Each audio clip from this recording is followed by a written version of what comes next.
खूप गोड मुलगी होती, तिचे नाव महिमा होते. तिच्या डोळ्यात एक चमक होती आणि तिच्या हसण्यात आनंदाचा स्फोट होता. आयुष्य कसे सजवायचे हे तिला माहीत होते आणि तिने सर्वांच्या हृदयात स्थान निर्माण केले. महिमा तिचा मित्र सुरेशवर प्रेम करत होती. सुरेशचेही तिच्यावर प्रेम होते, पण त्याच्या आयुष्यात अनेक समस्या होत्या. महिमा दुसऱ्या जातीची असल्याने त्यांच्या कुटुंबाला त्यांचे प्रेम स्वीकारायचे नव्हते. तरीही महिमा आणि सुरेश त्यांचे प्रेम जगण्याचा निर्णय घेतात.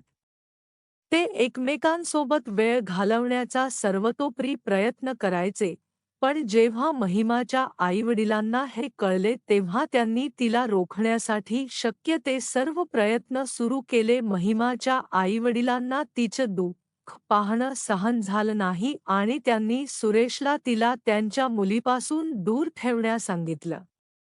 सुरेशने याख्या प्रेमाची शपथ घेतली, पण आपल्या प्रेयसीसाठी लढण्याचे सामर्थ्य आणि धैर्य त्याला सापडले नाही. हळूहळू महिमाच्या आईवडिलांच्या दबावाखाली महिमाच्या मनातही बदल होऊ लागला. घरच्यांच्या सुखाची काळजी घ्यायची असल्याने तिने सुरेशला सोडण्याचा निर्णय घेतला.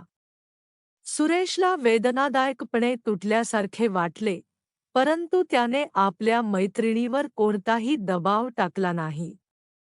तिला तिच्या आनंदाची किंमत समजली आणि तिच्यासोबत जगणे हा आपला हक्क समजला.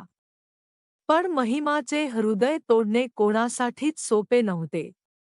त्याच्या हृदयात एक विचित्र कोठार होते, जे त्याला त्याच्या प्रेमाची आठवण करून देत होते. सुरेश सोबत घालवलेला प्रत्येक क्षण तिला आठवला आणि मनापासून त्याच्यावर खूप प्रेम केले. या वेदनादायक निरोपानंतर त्यांचे आयुष्य स्वतंत्रपणे गेले. पण एकमेकांच्या आठवणी कायम मनात घर करून राहतील. त्यांची कहाणी बदललेल्या हृदयाची कहाणी बनली, जी त्यांना कायम स्मरणात राहील.